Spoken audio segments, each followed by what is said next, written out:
कोंडागांव मुंगेली में जमकर हुई बारिश। प्रदेश में 3 दिन में पहुंच सकता है मानसून। छत्तीसगढ़ में रविवार सोमवार तक मानसून के पहुंचने की संभावना है। ऐसे में प्रदेश के कई जिलों में दोपहर के बाद मौसम ने करवट ले ली है। रायपुर दुर्ग में जहां बादल छाए हुए हैं, वहीं मुंगेली और कोंडागांव में बारिश ने जमकर भिगोया भी है।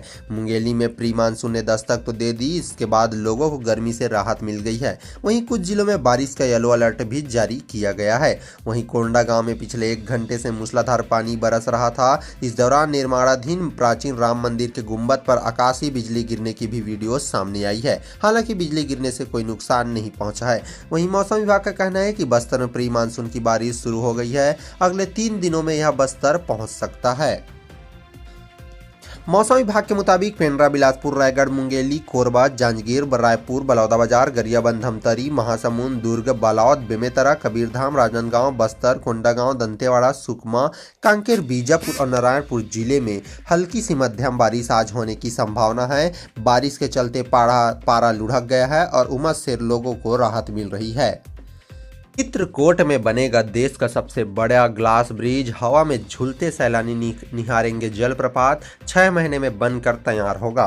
बस्तर नक्सलवाद के लिए मशहूर है, लेकिन छत्तीसगढ़ यह खूबसूरत इलाका जल्द ही देश का सबसे बड़ा कैंटिलीवर स्काई वॉक कांच के पुल के लिए जाना जाएगा। यहाँ इंद्रावती नदी पर स्थित चित्रकोट जलप्रपात पर इस पुल बनेगा, जिसका सैलानी लुत्फ उठा सकेंगे। करीब 100 फीट की ऊंचाई से वाटरफॉल और जंगल की खूबसूरती को निहारने का नज़ारा बेहद दिलचस्प दिखने वाला है। इससे बस्तर के नेचर एडवेंचर को बढ़ावा मिलेगा। वहीं 7 करोड़ से यह पुल बनेगा। इस ब्रिज का निर्माण बिहार के राजगीर में बने स्काई वॉक ग्लास ब्रिज की तर्ज पर होगा, जो चीन के हांगझोउ प्रांत में बने कांच के पुल की तर्ज पर बना है। इस पुल पर एक साथ 50 लोग सैर कर सकते हैं। यह पुल स्टील के स्ट्रक्चर से बनेगा, जिसमें 500 टन स्टील का उपयोग होगा। इस ब्रिज के ऊपर चढ़ने से ऐसा लगेगा जैसे आप हवा में चल रहे हैं। यह पुल 150 फीट लंबा होने वाला है। इस प्रोजेक्ट पर काम कर रहे अधिकारियों के अनुसार चित्रकोट जलप्रपात पर नदी के उस पार तीर्था गांव की तरह इस स्काई ब्रिज बनेगा। यहीं पर जिला प्रशासन हाट बाजार, फ्लावर गार्डन और सैलानियों के लिए रिजॉर्ट पर काम कर रहा है।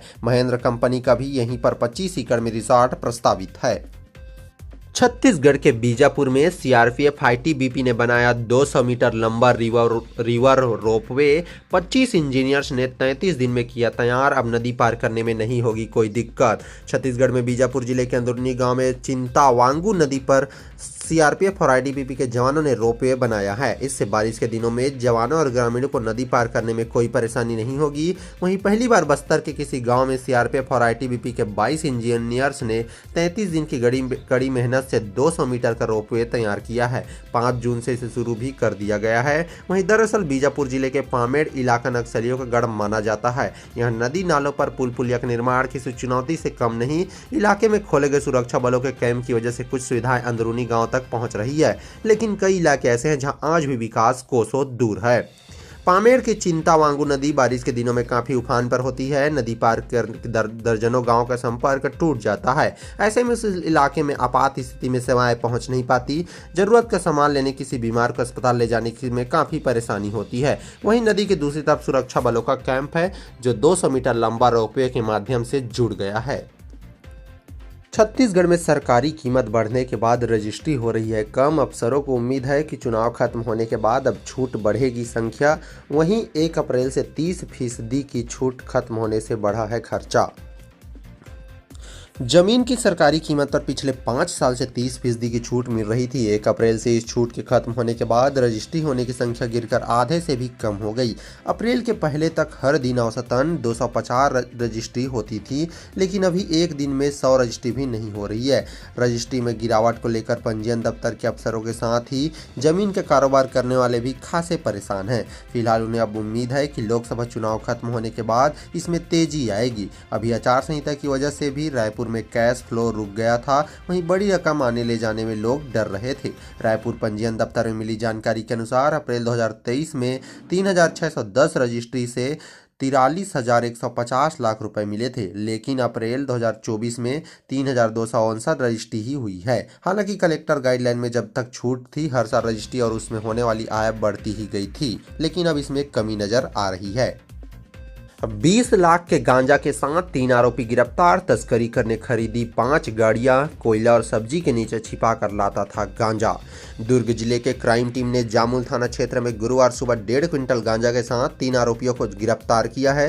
तीनों आरोपी घासीदास नगर जामुल के रहने वाले हैं। पुलिस ने आरोपियों के कब्जे से 1 ट्रक, 2 पिकअप, 1 स्कोडा और SUV सहित 5 गाड़ियों को जब्त किया, जिसमें 2 गाड़ियां एक ही नंबर की है। पुलिस मामले की जाँच कर रही है। Additional SP crime Richa Mishra ने बताया कि उन्हें सूचना मिली थी कि जामुल थाना क्षेत्र अंतर्गत बड़ी संख्या में महिला और अन्य लोग गांजा बेचने का काम करते हैं।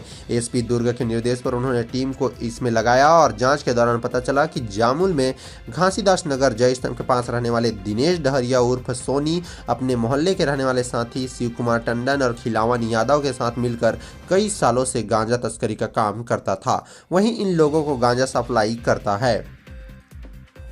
एडिशनल SP ने बताया कि सोनू पिकअप में सब्जी और ट्रक में कोयला लोड करने के बहाने उन्हें रायगढ़ भेजता था और रायगढ़ से उन गाड़ियों में कोयला और सब्जी लोड भी करता था, लेकिन वहां से गाड़ी भिलाई न लाकर सीधे उड़ीसा चला जाता था। उड़ीसा बॉर्डर में उसके लोग गांजा लेकर इंतजार करते थे, वहां जो उस गांजे को सब्जी और कोयले के नीचे छिपाकर वापस भिलाई आ जाता था। सोनू और उसके साथी अवैध कारोबार पिछले 3-4 सालों से करते आ रहे थे, जो अब इसकी पकड़ में है। कोंडागांव पुलिस ने ढूंढ निकाले 45 लाख के गुम मोबाइल। 20 दिन में 230 फोन ढूंढकर मालिकों को लौटाए। 6 महीने में 400 फोन भी खोज लिया। छत्तीसगढ़ के कोंडागांव जिले में पुलिस ने गुम हुए 230 स्मार्टफोन ढूंढ निकाले हैं। इन 230 फोन की कीमत करीब लगभग 45 लाख रुपए है। 20 दिनों की कड़ी मशक्कत के बाद पुलिस को यह सफलता मिली है। गुरुवार को मालिकों को उसके फोन लौटा दिए गए। पुलिस अफसरों ने 6 महीने में 400 मोबाइल खोजे गए हैं। दरअसल जिले में अलग अलग थानों में पिछले कुछ दिनों से मोबाइल गुम होने की लगातार शिकायत मिल रही थी, जिसके बाद पुलिस अफसरों ने सभी पुलिस थानों और चौकी में इसका डांटा मंगवाया, जिसके बाद कोंडागांव की साइबर सेल की टीम को मोबाइल ढूंढने में निर्देशित किया गया। फिर ढूंढे गए 230 मोबाइल को उनके मालिकों को लौटा दिए गए हैं। मोबाइल मालिकों ने कहा कि हमने फोन मिलने की उम्मीद छोड़ दी थी, लेकिन पुलिस ने मोबाइल ढूंढ निकाला। पुलिस अफसरों ने कहा कि अलग अलग कंपनियों के सारे फोन हैं। इन सभी फोन की कीमत लगभग 45 लाख रुपए है।